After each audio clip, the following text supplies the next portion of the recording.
Welcome on in and gather around, gang. It's time for some more Total War Warhammer 3. We're back with some more Tides of Torment early access. Thank you to Creative Assembly for providing me here with set access that way I can show you all this content early. We are here to show you all the new units, starting with the Aesir, the High Elves, and see Lord Aislinn.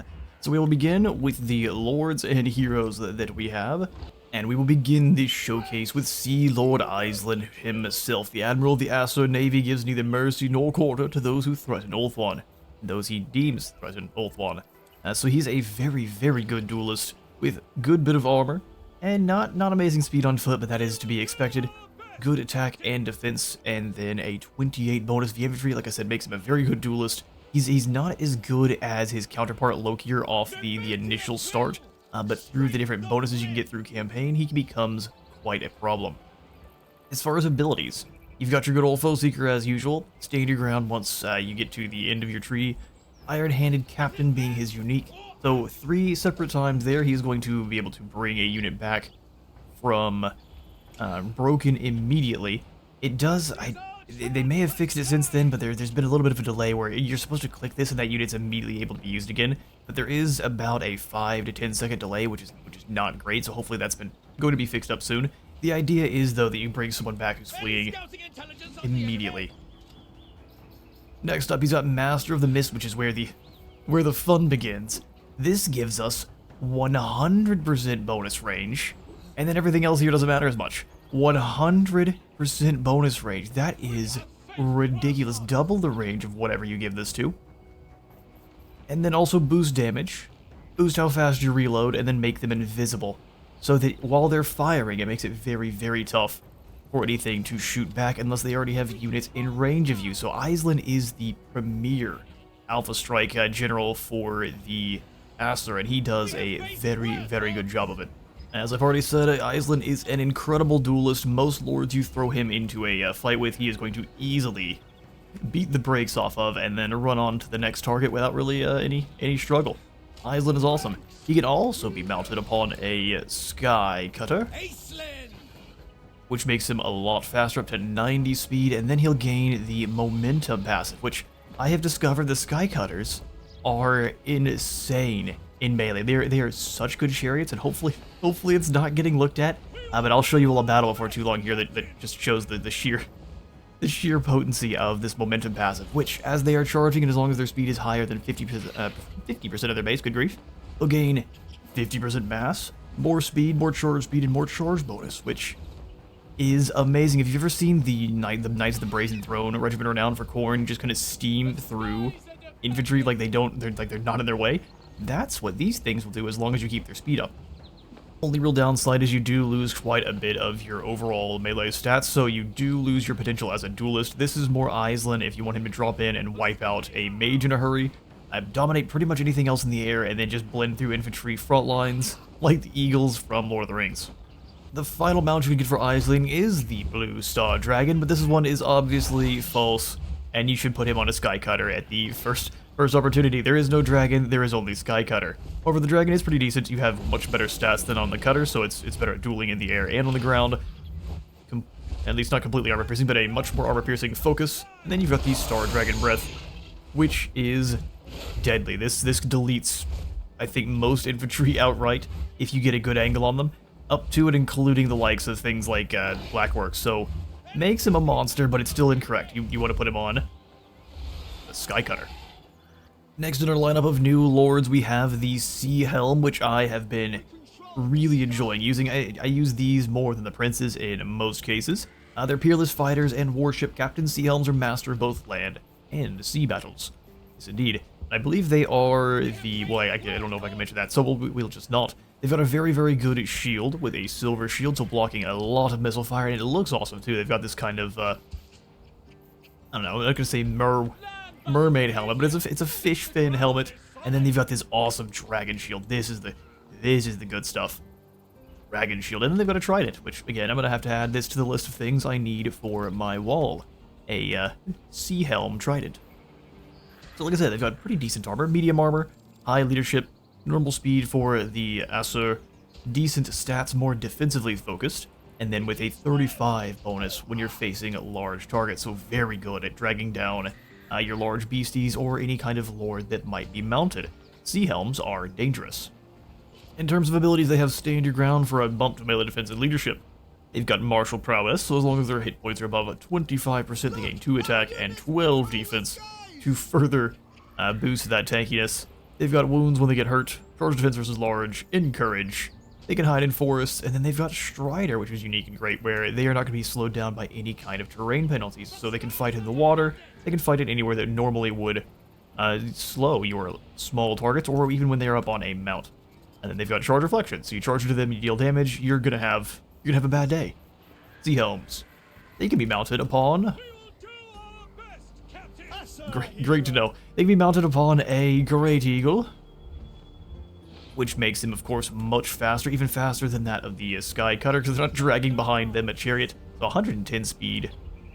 They do lose their bonus V large, which I find interesting. He's still got a trident, you guys know that, right? Either way, good weapon strength, good charge bonus. It just makes him more of a mobile aerial threat than on the ground, where you can pretty much just stand there and absorb damage all day.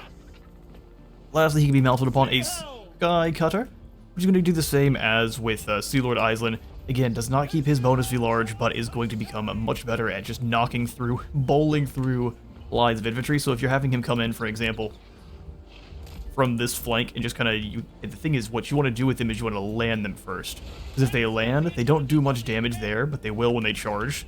So you land them like a little ways away, and then you have them charge through, and they will knock out this entire unit, and then do as much damage as that charge lasts into the next. And then you can just keep them moving. Like I said, I have a battle I will be showing you all before too long here on my campaign that shows this pretty well. It's lots of fun.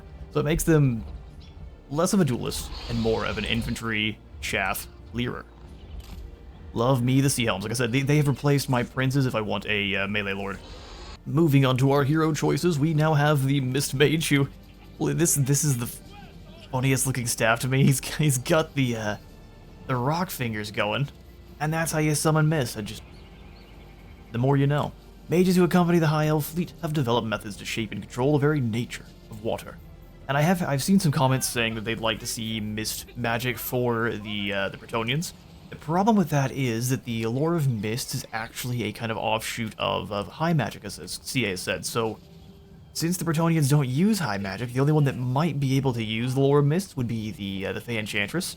So if you could maybe find a way to give her maybe a bound spell or two of, I don't know, I have a bound spell of the Mistress of the Deeps, or summoning the Oceanids, or even Walk Between Worlds to turn your units ethereal. I think that would fit her pretty well.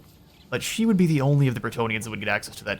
Maybe the Cathayans, so when Yin Yin shows up, Yin Yin probably should get access to the lore of Mist, since all of the Dragon Children, all of the Shogun have to learn high magic before they learn the lore of Yin or Yang, so just something that someone has to have access to high magic before they would have access to the lore of Mists.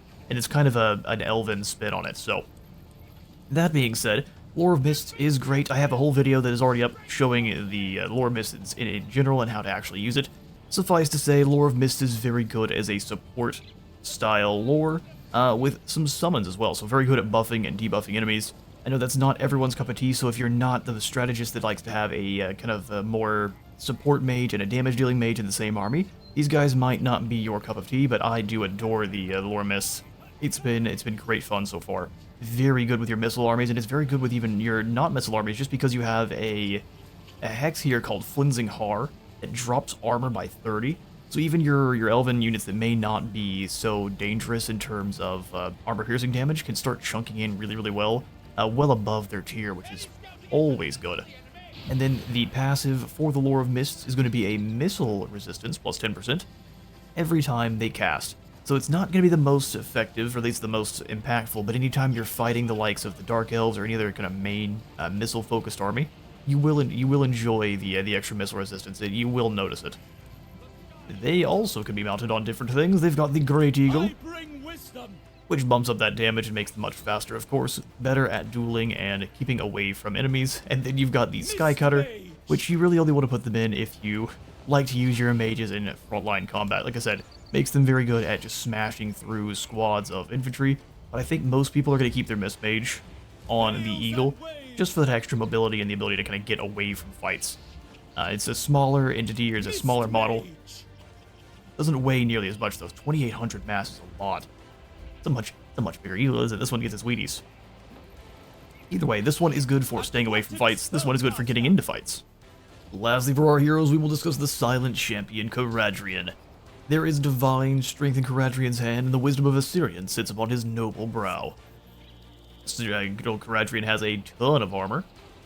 He's actually a little bit faster than your normal elves, which is great. Good combat stats for dueling. He's got flaming attacks to shut down any kind of healing shenanigans. And then good armor-piercing damage and 25 bonus if you large because of that halberd. He is scary. If any large targets get anywhere near Caradryan, they are going to feel a swift poke in the side, and they're not going to enjoy it. Charge mode is not very high for Caradryan because he is more of a... He sits there and he waits for you to come to him, and then he stabs you relentlessly. You got Deadly Onslaught as an ability, Feint and Riposte. So for 28 seconds, you'll have 24 more defense and attack added to what you're going to gain from Martial Mastery, so your Caradryan's stats are already looking insane. And then you gain 20% more physical resistance as well. So, Caradryan's a problem. If you have any kind of magical attacks, that's going to be your way of getting around this, but even still, you have to get through all those stats, and he's got a mountain of them. Next ability is Captain of the Phoenix Guard, which is going to grant a unit near him a heal and 30% physical resistance for 43 seconds, which is a very long time. And this is only on a 2-minute cooldown, so you could use this as many times in a battle as you can, which makes it very, very useful. It only works on one unit, and it only works if that entity is small, so you can use it on yourself should you wish, but only if Caradryan is not mounted. But this also works on other lords, heroes, and that's the best use for it, is if we're using on kind of non-mounted single entity units. But if you need to chuck this on a squad of Phoenix Guard, it's going to work out for them quite well too. His next ability is the Phoenix Blade that comes with his unique item, which is going to give him the imbuement Flammable, so weakening enemies to fire damage by 20%, and then granting him a huge weapon damage bonus of 50% both to base and armor piercing, and 16 bonus to large, so he'll bite even harder into those big boy targets. This Ancient Flame Wreath armament was enchanted for the first captain of the Phoenix Guard as a fiery symbol of a divine station. Caradryan is great. Fantastic at hunting down large targets, as I've said a couple times now. Not much more to say besides that. He is the ultimate High Elven monster beatstick. If that wasn't enough, though, he does have a passive called Mark of Assyrian, which states the rune of the creator upon Caradryan's brow glows brightest in times of danger, scorching any foe who comes near. So when Caradryan drops below 20% hit points, he does lose the martial mastery, but then everyone around him is going to be taking an absolute heap of damage. So Caradryan's one of those where you kind of want to get him really low in health, and then just watch enemies who get near him melt away in the inferno. It's honestly pretty impressive. He's got Encourage, of course, can hide in forests, immune to psychology, and 30% physical resistance, and then causes fear. He is a amazing hero. Can be mounted upon a couple of different choices as well. We've got him on a Steed of Ithilmar. Your third mount choice will be the Ithilmar Chariot, which is great, but it actually does have him lose his flaming attacks, so he will no longer be boosting his own damage. That might be a bug that CA needs to work on or otherwise, but maybe it's saying that these little sights here don't have fire attacks. That's fine. Caradryan's swinging this around still does. Still more for blending through infantry. Got a 20 bonus of infantry, losing out on the bonus versus large because halberds no longer work apparently from horseback. That's a thing. Caradryan's final mount choice is Ashtari, the unique Frostfire Phoenix. Ashtari looks absolutely incredible with the different kind of frosty effects coming off and in the color scheme here, and is going to change up his combat profile a little bit. He's got fire attacks once more, magical attacks, and then the frost fire contact effects, which is going to drop speed and grant a weakness to fire damage. So he's back to boosting his own damage, which is awesome, and then that does in fact layer with the Phoenix Blade. So Flammable is not the same as Frostfire, so you get up to a negative 40% weakness to fire damage. You definitely want Caradryan rolling with other sources of fire. You will just watch enemy armies disappear. He's going to be attuned to magic upon Ashtari here, so passive ability is going to have some ward save and extra magical attacks, which he already has, in the case of higher than 15 winds of magic capacity there. and then has the Blizzard Aura, so everyone around him in a 35-meter radius is going to have their speed dropped, their damage dropped, and their chance of hitting people dropped as well, because Frostbite's the worst, and it causes you not to be so good at fighting. Well, because I did not mention already, he does regain his bonus versus large of 25 upon Ashtari, so this is what you want to get Caradryan to as quickly as possible. Level Caradryan up, and that way you can get him upon Ashtari. One thing to note, though, is that the Mark of Assyrian will not actually trigger unless landed and grounded. So whenever he does get below 20% health, it is good just to go ahead and click through the toggle flying button and have him hold the line on the ground and immolate all those around him. That's our Lords and Heroes, though. Let's go ahead and take a look at our proper units for the Sea Patrol. And now we move on to the units themselves, where here are the ship's company. Just look at them. They've got their naval-themed shields. They look great, honestly. These are great big, fantastic shields, and they're honestly a much better unit than I expected. I, to be truthful, was not sure exactly how these lads would fit in. Although if you take a look at the Dark Elves, Bleak Sword just being a very good statted sword and board infantry is enough. And so that works pretty well here for the ship's company as well. And as you'll see in a video, these guys are able to be a video for a battle here, because I can't show off campaign stuff just yet. But you'll see just how much you can boost them, at least through the stats that you'll be seeing in that battle, where they get up to around 65 melee attack, and we're only... I don't know if I can show you, we're very early game for how high we've got that melee attack, so they're awesome. The downside of having low armor is even if they got good stats, they're going to take damage over time. Nothing you can do about it. Good leadership, decent speed for a sword and board infantry. They are elves, so they're going to move as quickly as elves do. A little bit faster than the other races, just kind of by even just a single tick. Like I said, they've got decent stats, 28-24, so they're not quite the same as your Bleak Swords, but they're very, very close. 30 weapon strength is also very good for a sword and board infantry with, and not all that great, charge bonus. They, of course, have martial prowess, so 12 more melee defense, and then 2 attack, as long as those hit points are higher than 25%. Ship's company have really, really impressed me in a unit that I wasn't sure if I would like, so that is saying, I would say, quite a bit. They have a Regiment Renown variant that you get quite early on, called the Company of the Caradryan, which are a great axe variant, which is a fun way to have a secondary version. Although I really would like Ship's Company to have maybe a great axe as well, and these just be a specialized version, but I guess we can't have everything, can we? So these guys are going to be utterly loyal. The crew of the dragon ship Caradryan will do anything at the best. Their captain, Lord Aislinn. They have Aislinn. They have a little bit more armor than your others, so double the armor, but no shields, of course. Same speed, a little bit more attack, not as much defense, and then they are more armor piercing. So it's basically just the exact same unit if they were an armor piercing variant. They also are going to have martial mastery, though. So in terms of combat stats, they're going to punch well above their weight. They're a very good early tier Regiment Renown great axe unit. On to the more monstrous, where we have our Oceanids, which, look at these things, they're just kind of a rushing torrent of water with animal faces. They fulfill a quite unique role in the Elven roster, and they're pretty interesting. So they are going to act as more or less ethereal units, as they are elementals. They've got no armor here, slightly lower leadership than average, because they're going to be meant to break over time and then disintegrate away, same as kind of your demons or other elemental units like the Onyx Crowman or Elemental Incarnate Beasts. They've got very good speed for a monstrous unit, 54.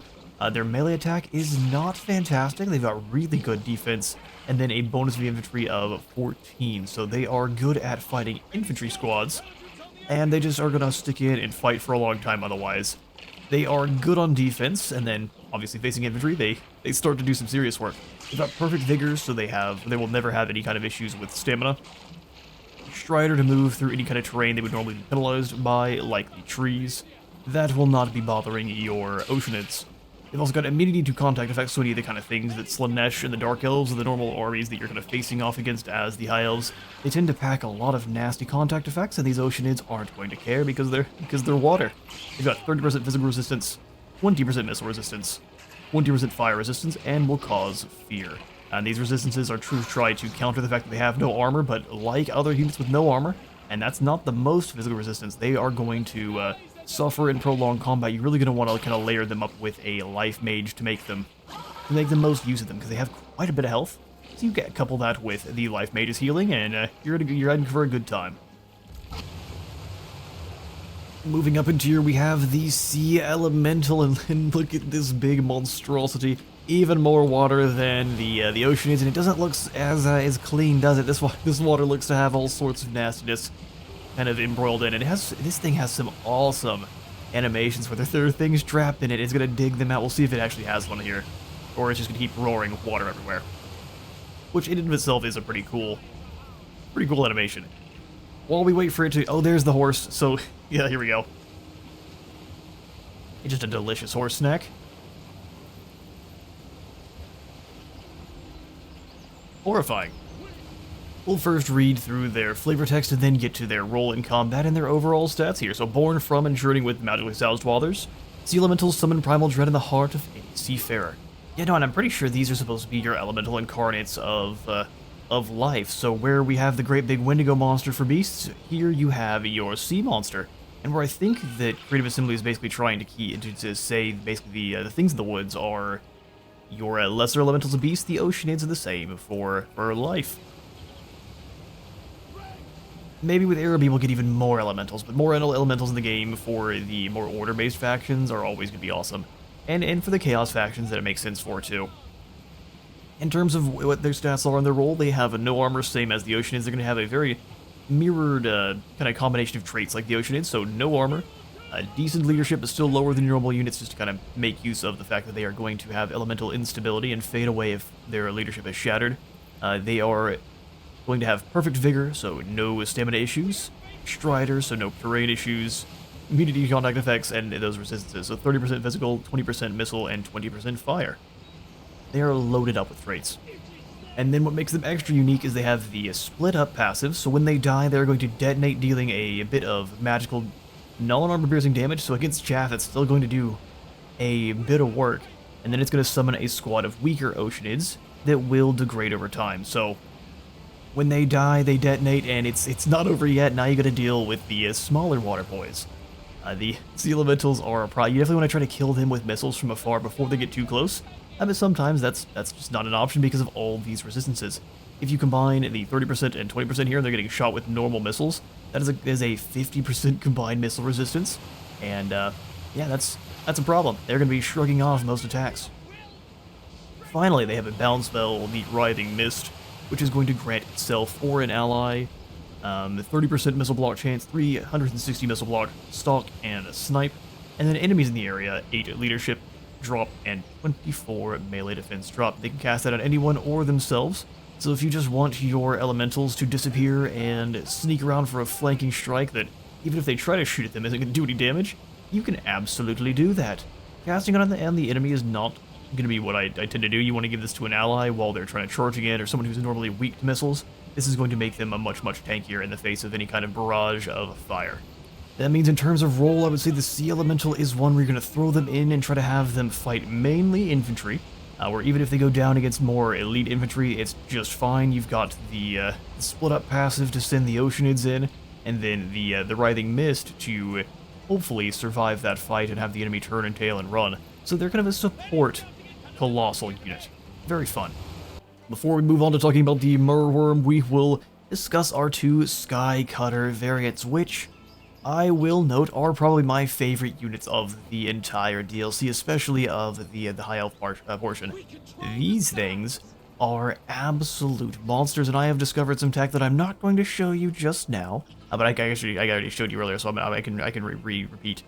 You turn flying off when you get close, and then you use them like normal chariots, and they are absolute wrecking balls. It is so much fun. In terms of their overall stats, though, come on, Skycutters, don't embarrass me in front of my wizard friends. They've got low health, so if they get shot at too much, they are not going to enjoy it, so any kind of focus fire is going to be a serious problem. You've got pretty decent armor to shrug off a little bit of that damage, and a pretty decent 90 speed. Stats here for melee don't really matter. Don't keep them engaged in any prolonged fights. They're just not going to enjoy it, as chariots don't, and they don't enjoy it even more. They've got 54 weapon strength, which is pretty decent, 60 charge bonus, 50 ammunition, which is magical, so they can blast apart demons or anyone that is physically resistant quite effectively. That makes them really good against demons. 140 range is very nice, and then 109 missile strength is pretty on par for your skirmish cavalry or skirmish chariots even. So if all 4 of those chariots are targeting the same unit there, it is going to be a actual good chunk of damage, and you can boost this up a lot through your campaign, as again you'll see in one of my upcoming battles. Their abilities are going to be Martial Prowess for more melee defense and melee attack when their health hit points are above 25%, and then the juicy stuff, Momentum, which is a passive that grants them more speed, mass, charge speed, and charge bonus, as long as they're charging, and as long as their current speed is higher than 15% of their base speed. This lasts 5 seconds longer than a normal charge bonus, so you can kind of keep them moving around, and you can keep this momentum bonus rocking, no problem. There's going to be a little bit of a delay, so leave them in maybe a little bit longer than you would, or pull them away to get up in the sky again to find another juicy flank to smash into.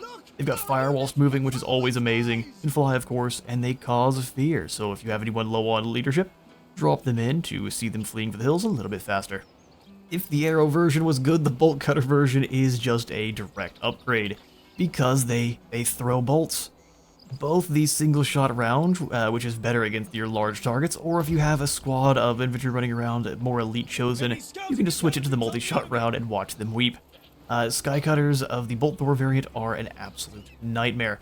The only thing that makes them maybe not as good as the others is they don't have magical attacks innate, so that is something to note. They have exactly identical stats besides. It's just they have a bolt thrower on the back, so they've got 24 ammunition, 250 range, and then 142 missile strength for your multi-shot variant, and for your single shot is 122 with 30 anti-large, or I believe 20 or 16.